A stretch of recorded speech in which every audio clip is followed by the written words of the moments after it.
All right, it's a little after 11, so we'll get started. I just want to provide a little bit of background on this series here, and then a little biography, so you understand where I'm coming from.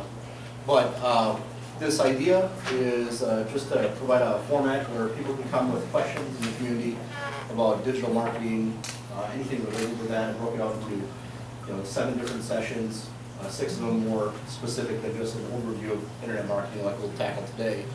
But really hope to provide assistance or help anybody who has questions. If not, we'll probably work into a situation where you can see some of the tools I work with, some of what I do on a daily basis from University of Sports Medicine.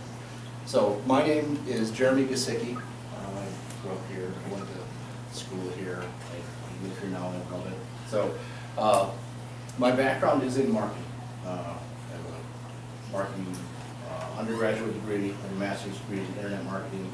I've been in ad world, ad agencies, and that sort of format for 12 to 15 years, and then just recently started in the last 4 years working client side with University of Sports Medicine. So my personal background is in marketing effort, and I decided to specialize into digital marketing because I saw so much energy being put into digital. So that's where a couple of years ago I made a decision to really focus on the digital, and it's paid off pretty well. It changes every day. It's more work than I could ever imagine, but it's fun too. So that's good. So with that, I'm just going to have a seat and kind of walk through this with you guys, and we'll do about 20 minutes of a little overview, and then we'll get going into some other things. So our format, as I mentioned, is going to be about 20-minute overview of the topic, and about 40 minutes of the workshop format. We'll work into some showcasing some of the stuff I work with. So when you look at what is internet marketing and the workshop situation, as I mentioned, the tools we'll get to probably, hopefully. So that's pretty cool. So if you look at internet marketing, I'm going to go ahead and read this. If you Google it or you start searching online, you're going to find a very word-heavy phrase of what it is. It's internet marketing or online marketing refers to the advertising and marketing efforts that use web and email to direct or drive direct sales via e-commerce, in addition to sales leads and website leads. So I like to refer to it as a little bit different. I look at internet marketing and break it into some categories. You'll see that I probably missed some here, but I consider them part of others. So to me, internet marketing, what I deal with on a daily basis are things like social media, the website analytics, digital advertising, SEO or search engine optimization, website design, as a great deal of importance when it comes to internet marketing, and then also e-commerce. If you were to hold my feet to the fire and say, Jeremy, you can't be an expert on all aspects of marketing, you can't be an expert on all aspects of digital marketing because there's a lot. What are you an expert in? I would have to say e-commerce. That my bread and butter subject is driving business online through internet marketing. So part of that is utilizing all these elements, but again, if you just had to pick one, I have to say I can't be an expert in everything. So social media, it goes beyond things like Facebook and Twitter and Instagram. Those are popular, right? But there's all kinds of niche social media, all that's out there. And to me, social media is anything that allows you to engage with your audience, your consumer. And that's really what social media marketing, or the element of social media marketing is within digital marketing or internet marketing. It's using these formats to have an engagement and a conversation with your audience. It's much the same as if somebody were to walk into a storefront and you would hit them with a special promotion you have going that day, and they would give you some feedback or potentially act on it, or you just having a social conversation with somebody walking into the hardware store, that sort of thing, except what's in the social space.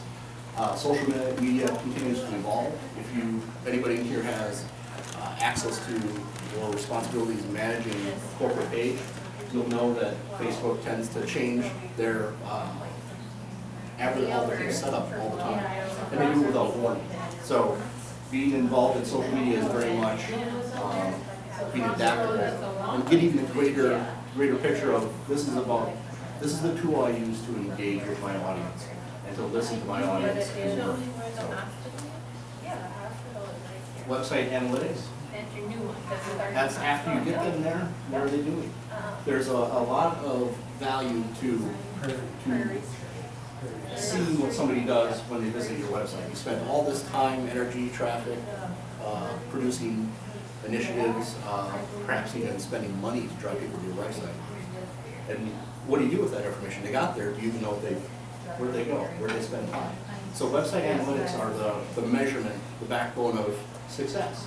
The beauty of digital marketing is almost everything you do in the internet marketing or digital marketing sphere can be measured if you track it. And consequently, when it gets to things like website analytics, I can tell you on the Mueller website, we have like a roughly 55-45 split male-female. I know it's heavy, 30 to 50 age range. I can tell you that most of the people who visit our site have a heavy interest in news, media, things like that.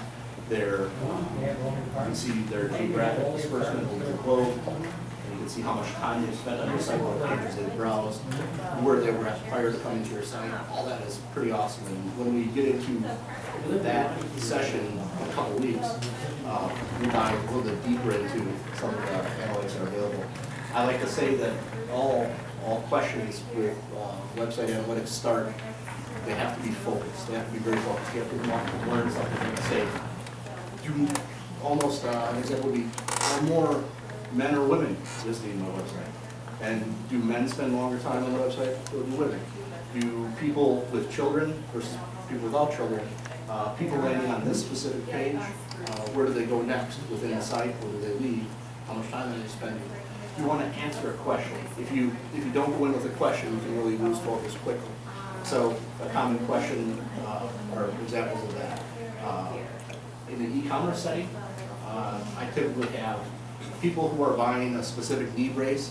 What page are they landing on first on our website? How much time are they spending before they purchase? And how many visits did they make prior to getting there? That gives me kind of an idea of their purchase window. There's an element in analytics that I like to refer to as a zero moment of truth. If being in e-commerce, if somebody's looking to buy something, think of anything you want that you have on your mind that you want to purchase within the next 2 weeks. There's a moment when you first decide that you need it, and that's the zero moment of truth. It's where people say, I need to start shopping for a new car. I would really like to buy a new house. I think I need a new computer. That moment is the zero moment of truth, and website analytics help you identify that. And if you know through website analytics when somebody starts their search for your product, like a time frame for it, and you know the typical areas they visit prior to getting there, or websites they visit, like in Mueller Sports Medicine, if somebody visits a trade journal online versus WebMD, they come to our site, who's more likely to purchase? And is it a 2-week window or is it a 3-week window? It's all very important stuff to know. So that's what website analytics does for me on a daily basis. Digital advertising, there's literally too much to put up there on the screen and describe what it is, but it's where, think of traditional media like print, television, radio, word of mouth, which is actually kind of digital too. Any of that implemented into a digital sphere, so it's just an electronic version of that. So we're looking at things like Google, your Google AdWords, search campaigns for keyword searches, things like display marketing on Google, remarketing through Google or another service, where if anybody here has ever gone online and searched for, good ones would be baby products, auto insurance, education-related topics. If you visit a site related to that, there's a good chance that the next time you're browsing around, you're going to see ads for those related products. Those are heavy categories that use remarketing, which is one of the pillars of digital marketing. Is after you get them there, you want to keep remarketing.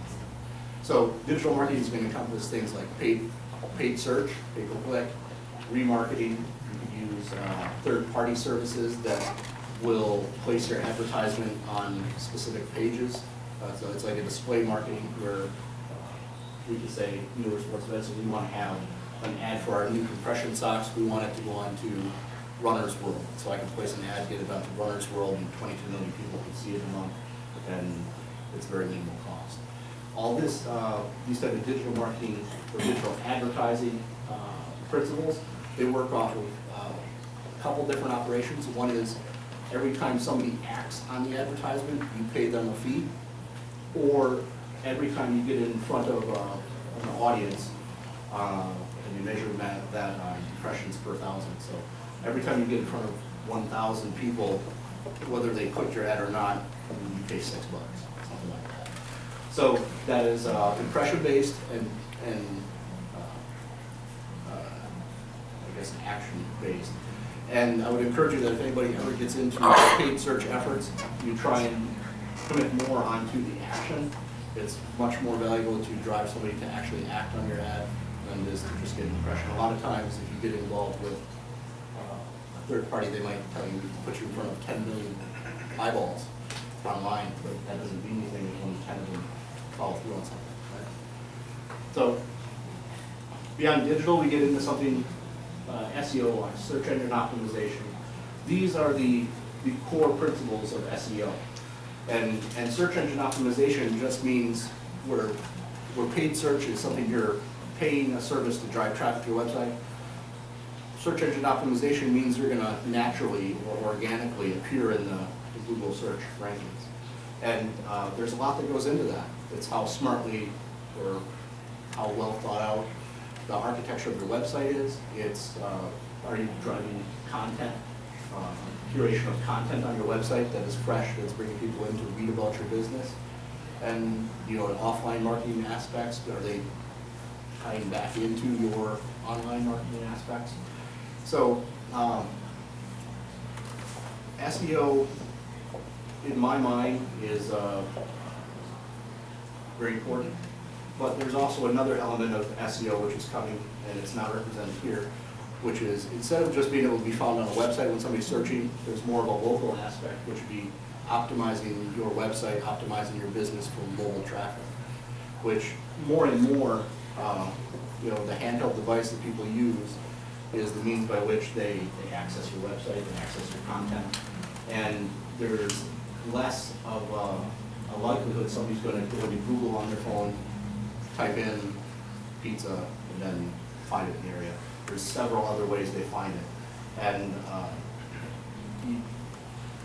you have to position your website well for the mobile traffic. It's over the past couple of years, just as an example, the websites I've worked with and managed, they used to have, I think about 4 years ago, they used to have about 7% of their traffic was mobile, and it's continually grown and escalated. Right now, Mueller Sports Medicine is MuellerSportsMed.com is a pretty sizable website. It's the #1 sports medicine website in the world, and 40% of my traffic comes from phones and tablets, which is ridiculous, but it's just getting down. So, as I mentioned, web design has a lot to do with SEO, so it naturally has a lot to do with internet marketing. There's an element in web design called flat architecture, and if you think of it as a set of maybe Russian dolls, right? Where you have the one doll and you pop another one out, I forget what the next one is called. Yeah, there you go. So if you took a little ball and you put it in the last one, Russian doll. If you put it in the last one and put all the doll covers around it and had it here on your website, and then you took a whole bunch of other shell dolls that just opened once, and you put a ball inside each of them, you're trying to find that ball. It's a lot easier when you get to a website to just open up one Russian doll ball as opposed to having to go through a series of 6 or 9 different Russian dolls to find the information you're looking for. So use that, I don't know, 9 nowadays can get wiggy sometimes. But if you use that as an example of how to find information on your website, that demonstrates flat architecture. You want to understand, first of all, what are you trying to provide to your consumers, your website? What do you do? Why does it matter? What information are they going after? You don't want to hide that. If people are looking for, if you're a part of a franchise or franchisor and people are trying to look for a location near them, you want to make that a prominent feature. Website design has as much to do with flat architecture and making your site well built so Google can crawl it as it does making it usable for the end user. Because you can build a beautiful site that is perfect flat architecture. It's not hard to find information at all. But as soon as you realize nobody's coming to the website and nobody's using it, that's a fail of the website design as well. And Google Analytics or an analytics, as we talked previously, an analytics package can help tell you where your fault lines lie or where hotspots are that you need to address. So. And then e-commerce, which is, you can kind of see where I said that I'm an expert in e-commerce, and these are the pieces that kind of come to it.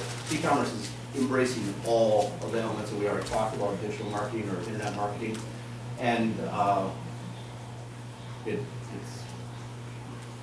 I guess, again, I could say that without giving anything away, Mueller Sports Medicine, we've seen our online sales grow and grow and grow.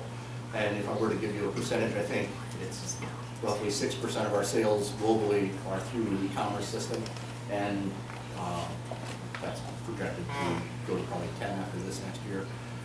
People are spending money online. That's no big secret, right? I mean, Amazon, eBay, all kinds of stuff like that. But the way, if you have a product you're trying to retail, there's a lot that goes into it. You need to be able to make it optimized for search for people to find. You need to drive traffic to it. E-commerce is more about all the pieces of the puzzle coming together, or all the arrows pointing in the right direction that drive people that way, as it is to any one individual thing. It's about how your website bridges the gap to a payment gateway, and what does that experience look like? Is how does social media drive people to actually purchase on your website or begin to feed them content to drive them continually down the funnel to eventually make a purchase on your website? Or when you look at e-commerce, it isn't always just driving a spent dollar, it's also driving an action. Maybe you only want to drive people to order a catalog from you, or to gather their email address so you can remarket to them later. That's also part of that structure to eventually get them there. So with that, I hope I didn't do 20 minutes. Yeah. With that, I think we'll exit out of this and maybe get into some questions anybody might have, or a question on one of the slides I went through and kind of briefly talked about. I know we didn't spend a great amount of time on each slide. I didn't want to walk people down. I thought that we probably have a little more interaction. Yeah. Any thoughts on balancing that professional page with your personal page on social media? Be it, like Facebook, obviously you can have a separate one. LinkedIn, it's more professional based already. Yep. But kind of what are your thoughts on that? So I would say the question would be, how do you manage social media if you have a business you're representing and you're also a person, right? I have strong opinions on social media. I don't ever put anything out there that I'm afraid to share or that I think I shouldn't put out there. I'm very careful, knowing that everything you put out there is counted. So I view my personal pages as my personal brand. And everybody knows I work at Mueller Sports Medicine. If I went on a tirade about something, some hot topic in the community, you'd all know, like, wow, Jeremy's really on a tirade on Facebook. And you'd make that association to Mueller Sports Medicine right away. So my first step of advice to anybody would be you have to manage your social media, understanding that, one, it's not something you own. If you signed up with Facebook, you signed up with Twitter, that's their information. You're just using their tool, right? So they have possession of it. You don't necessarily have rights to it, or your rights are very limited. Two, your personal brand is always going to be reflected into the business community. As much as you want to separate that, there is that connection, and you'd be lying to yourself to say there isn't. There's probably a good practice to put in here. If you're in a leadership position in a business or you're managing social media, you probably want to develop a social media policy and implement it business-wide. Something that asks people within your business, when they're personally posting, if they're talking about a topic related to your business, that they disclose their relationship So if I were to share something on Twitter about a specific knee brace or something from New York Sports Medicine, or better yet, comment on a topic like concussions in youth sports, by my action in there and putting in my contribution to that conversation, it'd be best practice for me to disclose that, listen, I work for Mueller Sports Medicine, and this is my opinion, it's not my employer's opinion, but here's how I feel about it. You want to make that kind of gap and kind of preface what you're going to say a little bit. Sometimes it's even as simple as in your biography that you have on Facebook, where you can list a little bit about yourself. You can say, opinions here are my own, not that of my employer, something along that line. But if, I don't want to get too much into the legal aspect of having a policy, but if you think about it, an employee can share some information real quickly in social media that can have a huge impact on your business. They can share proprietary information that would have a negative impact on your business. And in my opinion, not an attorney, but my opinion is that would probably be something that could be actionable and I would want to stay away from. I never want to be the reason that my employer feels like they lost value or some proprietary information was given out.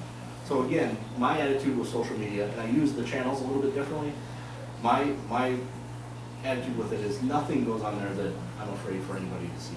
My Facebook page is completely public, so maybe I don't put hundreds of pictures of my kids up there. And Twitter's public, everything's public for me. So. It's more directly, like, short of just posting a personal Facebook page, like my business page, how do you drive such things to your business? Drive traffic to a business page?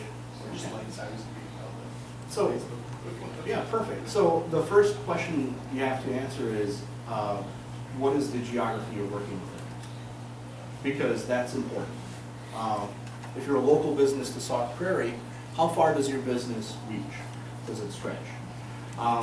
And then you'd also want to understand the attitudes and interests of your consumers or your clients or your customers. So if you were to draw a picture of, or a silhouette of the 5 most common people that walk through your door, interact with you, what do they look like? How old are they? Do they have kids playing soccer on Saturdays? Are they interested in reading financial publications? You know, what do they do? What does their morning look like? Do they wake up, do they read the paper, do they go online, look at something pertinent to your business? You want to understand who that consumer is, and then you can start to engage them with advertising on Facebook, which is a very easy way to gain likes to your page.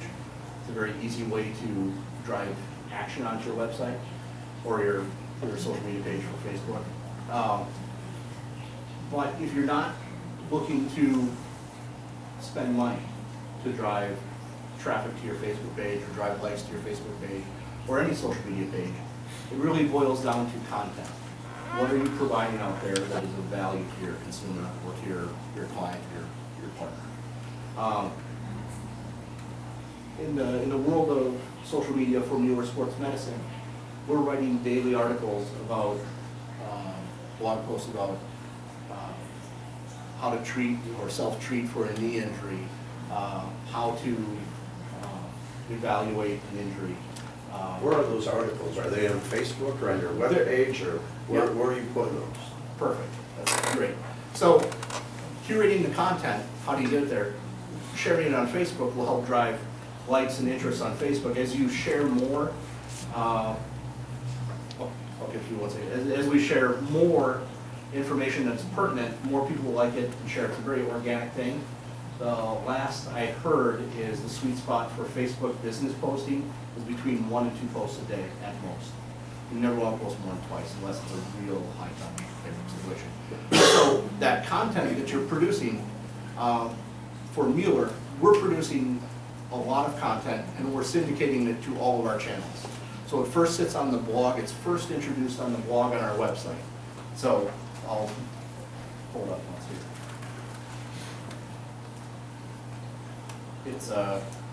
It hits there first.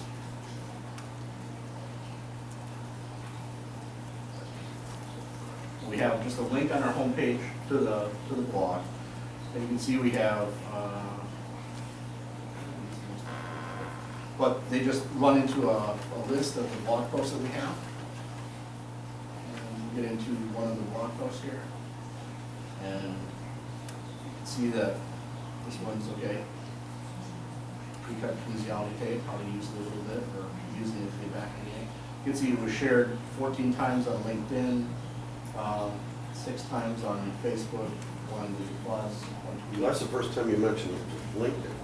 LinkedIn, yep. Yeah. You haven't used that word before. Oh, sorry. Yeah, LinkedIn is very important too as social media for a business. I think if I were to rank them for your business, I would say there's a point between being a little more social business and being a little more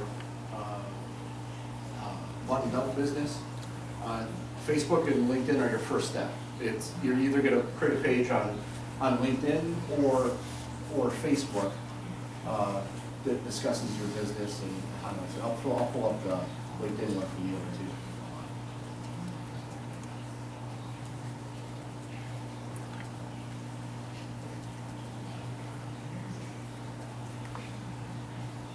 So there's a corporate page for LinkedIn, not a personal page. If you have a personal page, you can then create a corporate page and manage it. And this is the corporate page for Mueller.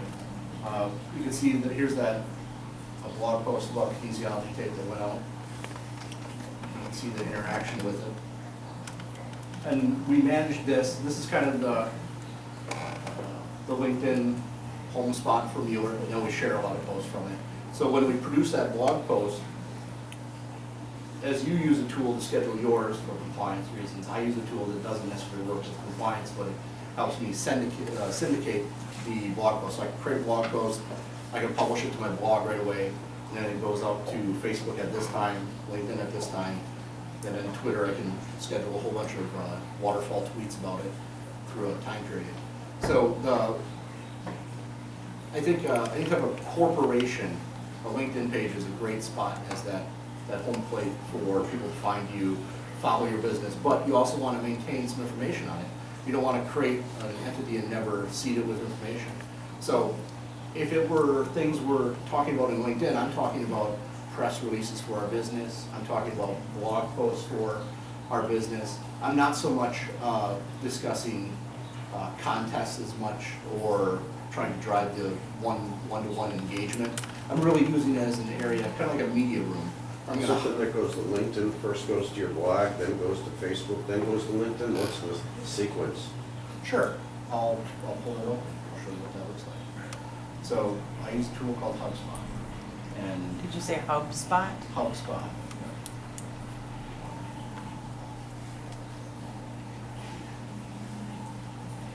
This is a paid tool. I don't think it's a free service. You can use like free tools like Hootsuite and some other things to syndicate information across a whole bunch of social media platforms, but maybe not your blog included.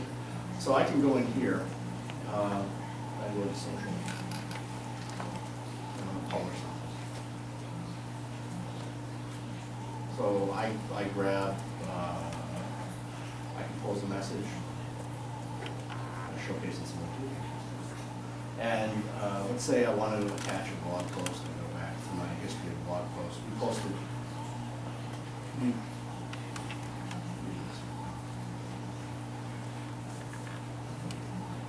we generate the content first. So for me to be able to share it socially, I publish it to my blog. And this is a list of published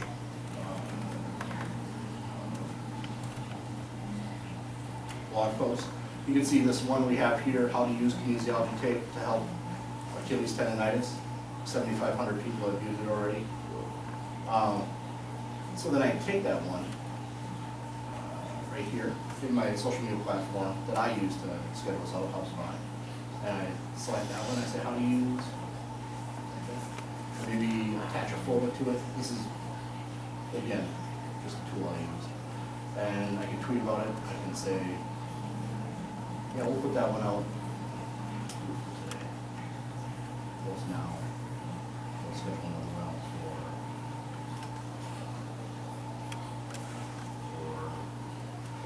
Friday. You you guys can check this. So what's gonna happen Friday? Friday at noon, this will go out.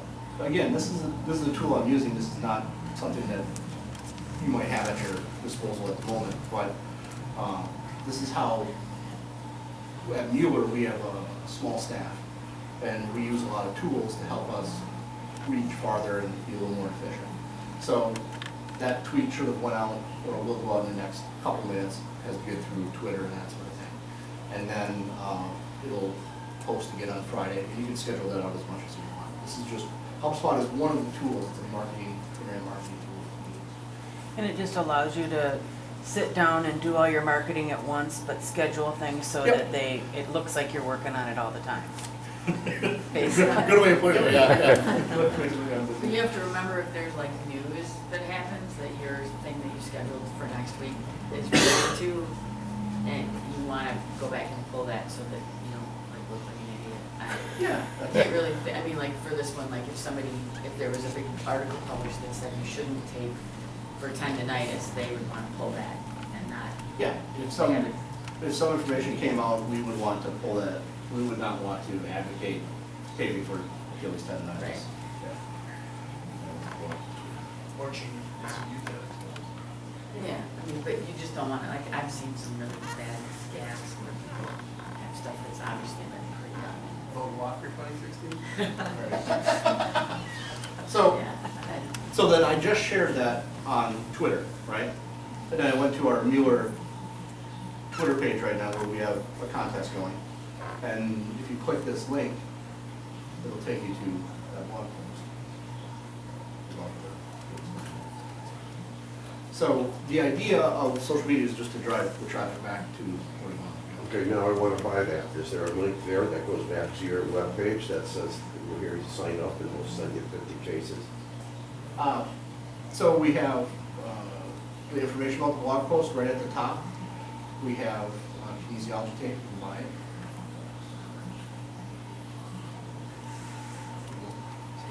Something for the kinesiology tape, you can click right there.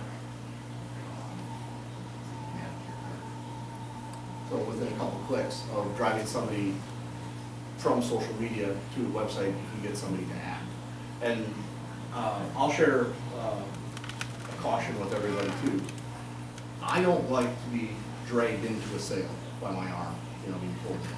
And I don't like to be bludgeoned to death with all this offers for free things or specials and promotions. One of the best ways I've found to drive action on a website is produce content people are genuinely interested in. Produce it at the right time, so it's pertinent. And then, while they come to read that content, oh, by the way, just right over here, you can buy our products. It's a very nice, subtle way. If somebody's looking for information related to something you sell, they're probably moving towards the end, first moment of truth when they actually buy a product, right? So, providing that content out there and just making it easy for them so that when you get from, waffle back up here, from that blog post, I really have it set up that I try and get out of the way of the consumer who wants to buy. I try and remove myself from it. So you're here at the blog post and, okay, say, you know what, I think I want to buy something. I'm going to look at, products, kinesiology tape, that sort of thing. So the first click you get there, you can add it to cart right away. And that's one of the best practices for e-commerce. Or when I say e-commerce, keep in mind anything you're trying to drive action for on your website is you want to get out of the way of the consumer. You want to remove yourself. Don't give them too many steps to act. So you're saying like the direct link to buy right underneath that blog post or as a part of that blog post, you would say from as. I wouldn't include it in part of the blog post, but at the bottom of the page, I might have a call to action. I bet we have one here for a contest. Maybe. No, doesn't look like we're doing this one. It's just easy. But it's around. It's framing the content so that it's there, so that he wants it, but it's not pushing it in. And you can get more overt, but that's not my style. I don't think I like that. I like the attitude of having that concern for your customer. Your content should be driven by your concern for your customer, not your concern for your bottom line. Yes. So Because if you're concerned for your bottom line first, customers' needs are gonna be put by the side, and it's gonna buy, and then pretty shortly gonna turn your Facebook posts and everything else into, oh God, not more from them, rather than, oh, good, there's something on there. Oh, this is the time for, ways to clean out my gutter and not get in trouble doing it. So how do I do that? And if I'm really concerned that I do see people fall from ladders all the time because they're not bracing them correctly, then that'll motivate that content. I've always thought people buy or do business with people they like and trust.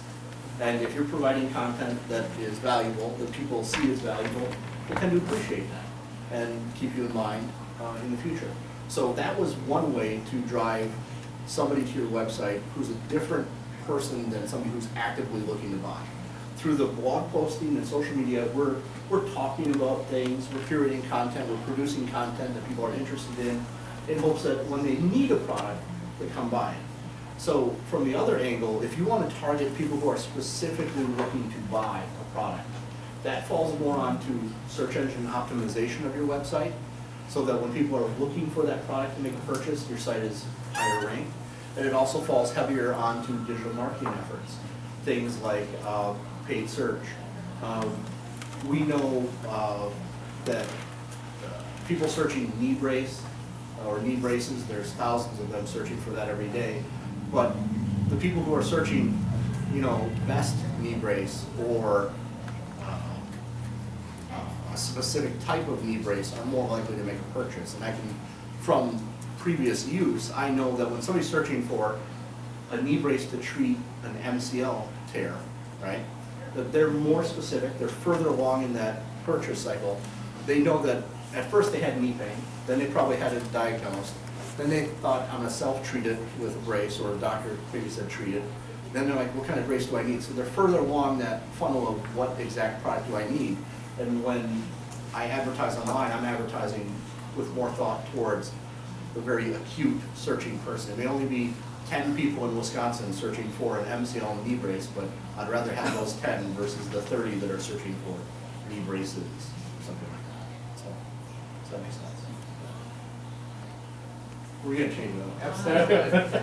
Do you ever post things on like Facebook, for example, that aren't generated from your website initially? Like an article from another website or that's connected to what Mueller's does, or? Yeah. And what are your thoughts on that? So this is a situation where we shared about U.S. women's team benefit.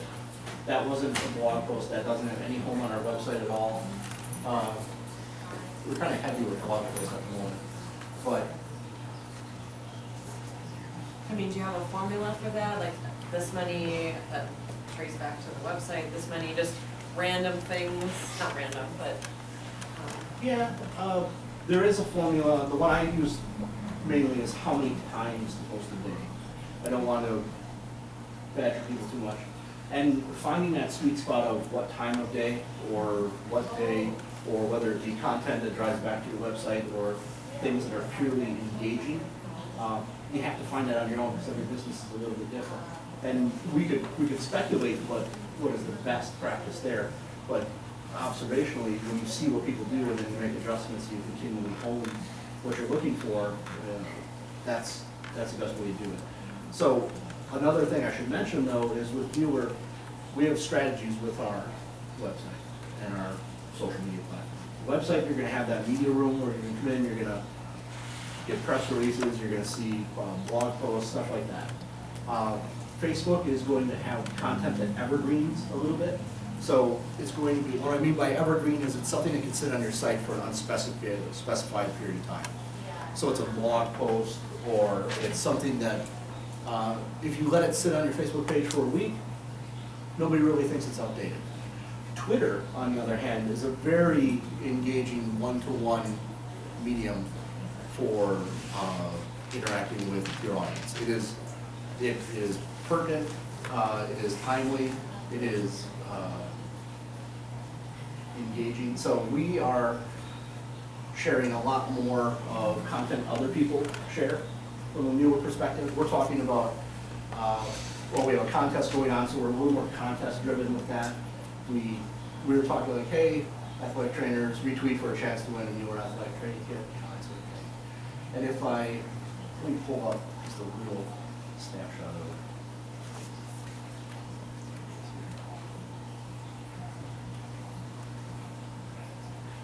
I can show you a little bit of the interaction with social media, and you'll see a little bit of what I'm talking about with use and interaction with Twitter. So on Twitter, we shared this promotion here, which really isn't evergreen content. It's something that's timely. It's going to end at the end of this month. We had 20 plus people retweeted for a chance to win. And you can see we're having more of conversations with consumers. This is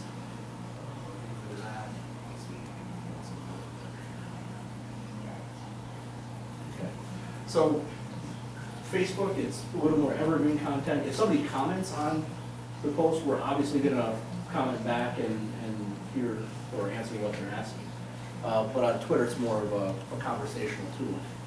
Let me see if I can pull another So, example. and how much overlap is there between, I know you can post the same thing on Twitter and the same thing on Facebook, do you try to not do that? With that tool that you have, you can just click I can. and share the same It- thing across the board. Yeah, so with Twitter, I view it as kind of like a rotating timeline. It's a moment in time. Facebook's a little more stationary. Twitter is this thing where I can share the same post more than once in the same day. Because whoever is on Twitter at lunch may not be on Twitter in the afternoon, may not be on Twitter in the evening, or they might. So the chances of somebody on Twitter, since their feed continually scrolls, it's a good chance that they won't see the same post multiple times. So I can share on Twitter. I'll schedule a post once on Facebook, once on Google+, once on LinkedIn, and 15 times on Twitter over the next month, or 2 months or 3 months, so that it's continually seen. So how does what you post on social media relate to your Google ranking and that sort of thing? Yeah. How you come up in the search engine? So what does not matter so much on your ranking for Google, which is, I could say all the other search engines, but Google's a little better, is not how frequently you post. It's how engaging that content is, right? So they're not interested in, do you post every day to Facebook? Do you post every day to Twitter? Not at all. What is very important is how many people are retweeting something you put out there as a post. How many people on Facebook are commenting or sharing your post. That is very valuable, and that has an immediate impact on your ranking. I shouldn't say immediate. It has a very recognizable impact on your ranking over a shorter period of time than some of the other initiatives you can do. But the trouble with that is you have to maintain it.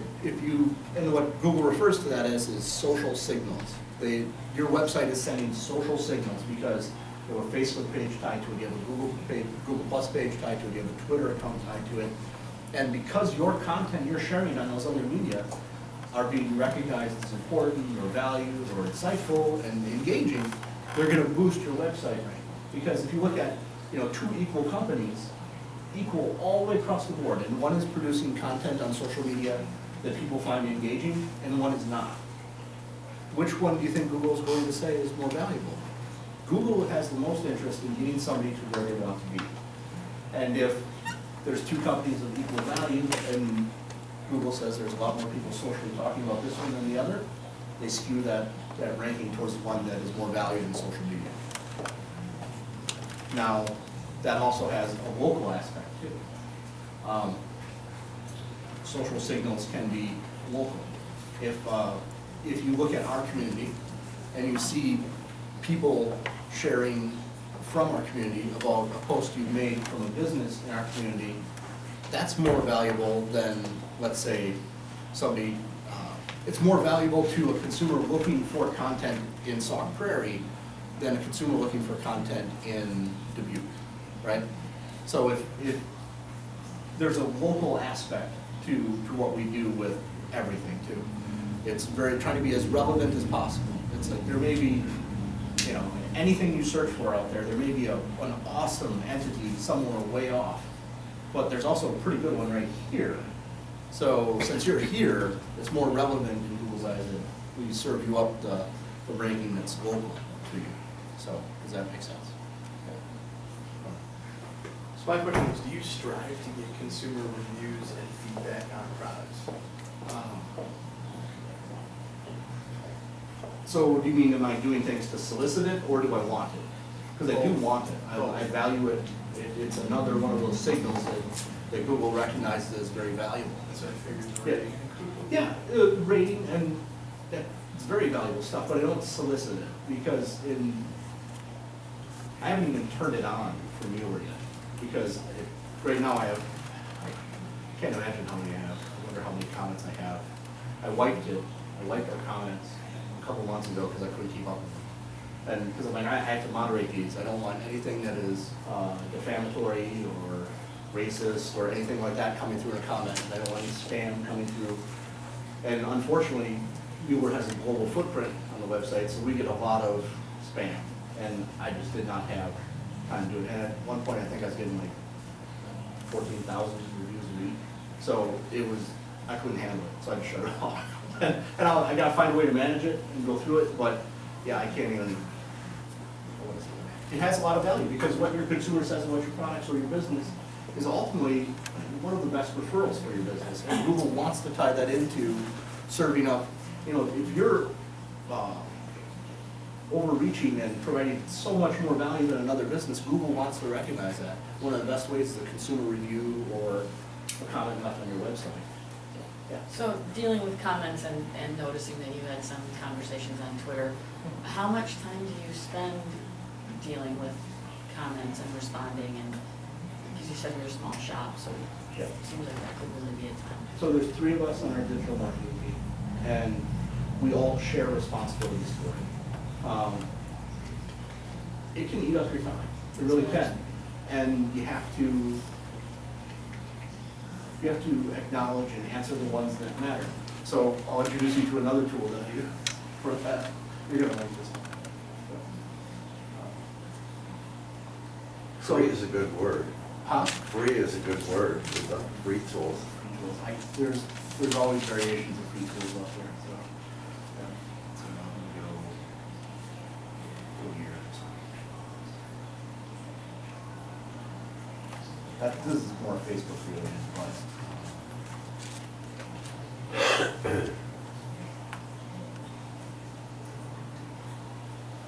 So we did a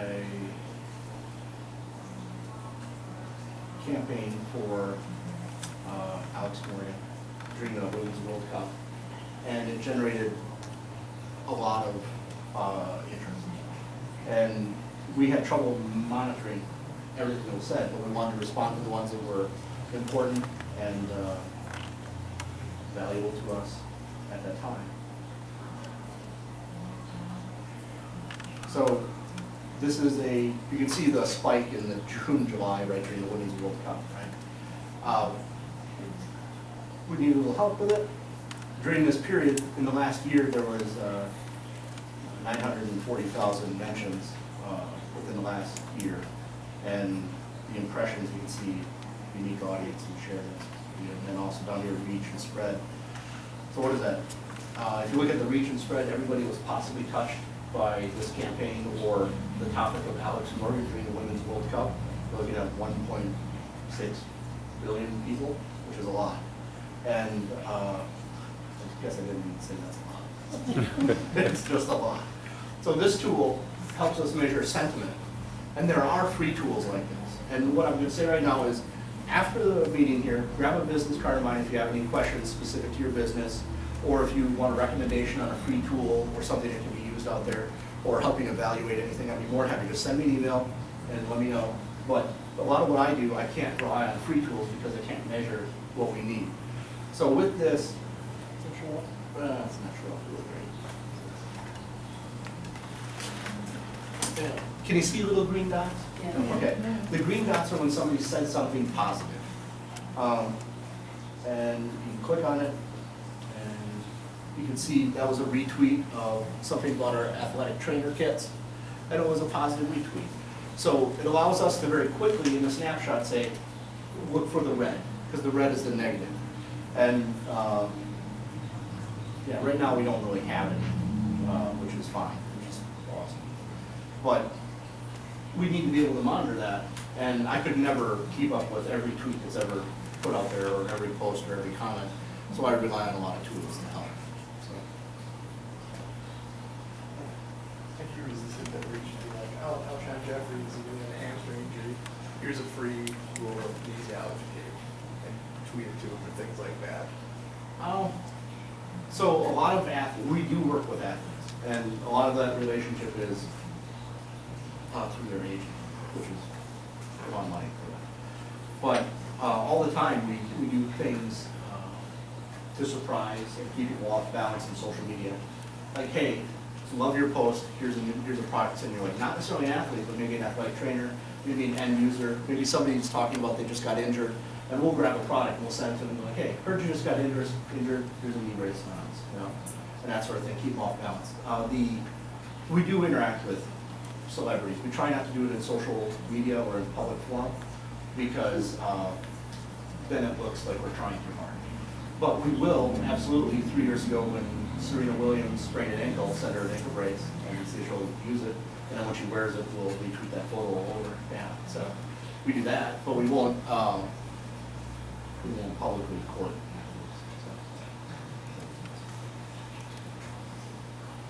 We're getting into like the last 10 minutes, but I can stay later, obviously, help out. But are there any more questions? Yeah. Yeah, so you talked about a maximum of 1 to 2 posts a day. Yep. What would be a minimum to stay relevant in the conversation on Facebook? Or I think it's a little dependent upon the business you're in. so you don't want to have stale Facebook posts. No. Most of the action with a Facebook post is going to happen in the first couple hours, and it really drops off to almost zero interaction after 48 hours. So that tells me that if I'm thinking that 1 post a day would be a stretch, maybe 2 posts a week is where I'd start.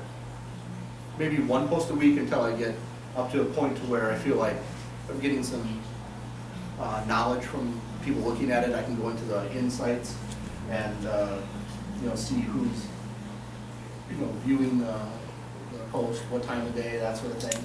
That also has a big bearing in it. But I would suggest start with one post a day or 1 post a week, and then get into maybe 2. I don't think there's a big need to oversaturate Facebook with information. It's not something where people are searching for information and content. Twitter, on the other hand, people will search Twitter for content, so something relevant. They'll ask the Twitter sphere, can you give me a recommendation on something? So Twitter a little bit more. Facebook, if you did 1 a week, but you were good about trying to produce content that you think people value, that'd be a great step. And then maybe once every 3 days or twice a week would be a good step next after that. And then I would never get to the spot where you're posting more than twice a day, unless it's like an event. If it's an event, then you think of a moment in time, 6-hour period of time, you might post every hour about something that's going on related to that timeline. But yep. Seems like blogging is really important from what you're saying, and we're just starting to get into that. We sell business to business. We really struggle with coming up with great blog subject matter. Do you have any tips on how to find out what's hot buttons for our customers that are timely things to talk about? Yeah. So 2 things. One, if you send me an email after this, I'll send you a spreadsheet that you can type a topic into, and it will pull up all the most recent, most relevant blog posts related to it, and that'll give you a lot of ideas. Great. It's kind of an interactive. It's a free interactive. There we go. It's a free tool. It's just a spreadsheet built in with a little search function to it. You might have used it. Yeah. Okay. Sorry. And it'll take a couple minutes to load, but it'll pull a wealth of information, which will give you a ton of ideas. Okay. But the best advice I can give you for developing what you're looking for is, again, go back to the persona of who are you courting, who are you looking to gain interest in, and go back through what does their daily agenda look like, what struggles do they have, are there times of year that are more important for this person, are there times, is it event related, other things that you think this person has interest in, and build your blog posts around that. And the other element of developing a blog post would be being keyword friendly, building in keywords that are related to your business, related to what you're trying to look for. And if you were to just go to Google itself and type in your business field, you'll get a whole bunch of listing of things related to your business. And if you look at, you can type in, like for Mueller, I can go and I can type in knee braces, and I can see how many recent pages are returned for knee braces. It gives me an idea of, oh, there's a lot of content out there. And the ones that have the most content and the ones that have more posts, more recent activity are going to be valued as higher priority keywords to build in. So again, I'm more than happy to send more information to you about that. But I should probably have done a series just on blogging. But when we get into SEO, there's one on search engine optimization. We'll get into some of the tools I use that free and not free, but free, that we can look at how much activity is out there. Okay. Because and you want to focus on the keywords that are the easiest to rank for and have the most spread that people are looking for. So I can show an example of one while we. Any other questions? Yeah. So I am a marketing department of one. Yes. And you've provided a lot of awesome information. Where is the best place to start entering into digital marketing? Like where would you, if you were going to spend your efforts, Yeah. where would you start first? I think a lot of it depends on what are the goals. We have to identify what the goals are. I know that one of my best friends works in compliance in banking. So I'm very well in tune with how limited you are and what you can say in social media, and you can't pass yourself off as being the authority on something in financial planning or banking. So we have to look at what the objectives are. What are we trying to do? And then that's the first step. And then identifying, here's our objectives, here's who we're trying to reach. What are we trying to do? And those two steps will determine what tools we use to get there. So it's like building a mini marketing plan. It's identifying your goals and objectives, and then after you get that, how are we going to do it? That's your strategy. And then after you figure out what the plan is to get there, then you start identifying what tools am I going to use to deliver that. And that's a tactical kind of position. So, yeah, I think you identify the first basic steps, and then everything kind of becomes clear of these are the tools that make sense to use. But I would say you can't go wrong in providing good, valuable content to your consumers. And I know it's a challenge in banking, this is the point. But whether that's on your website in a blog format, whether it's on Facebook, that's a win no matter what you do. You can't go wrong providing the content you think people in your arena are looking for.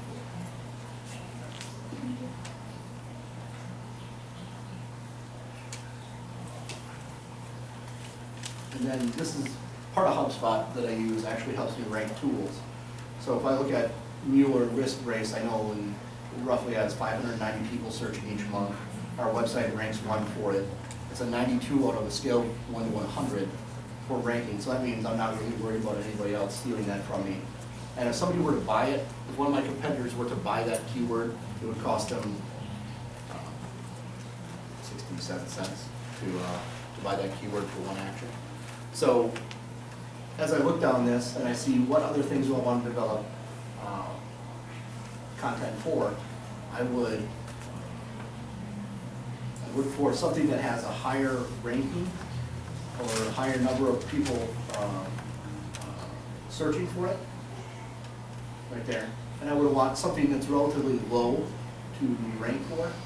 So as I go through here, I see one right here, it's a 66. So that's orthotics inserts, right? There's 22,000 people searching each month for it that I can identify. I know that it's relatively easier compared to that 100-point scale. It's a 66 out of 100. And it has a fairly high cost, so I wouldn't really want to buy that one. But then I can come up here and I can say there's 40,500 people each month searching for something related to inflammation. It's a difficult one for me to rank for, so if I write a couple blog posts about inflammation, it's probably not gonna have a whole lot of impact. But I tell you what, paid search, it only costs me 28 cents to get somebody to click. So I could put a couple $100 onto a campaign to drive traffic to my website for people searching about how to treat inflammation. So, it's your key. So, there's free tools that will do part of this too, so. But it may be like 2 tools that you have to work back to back.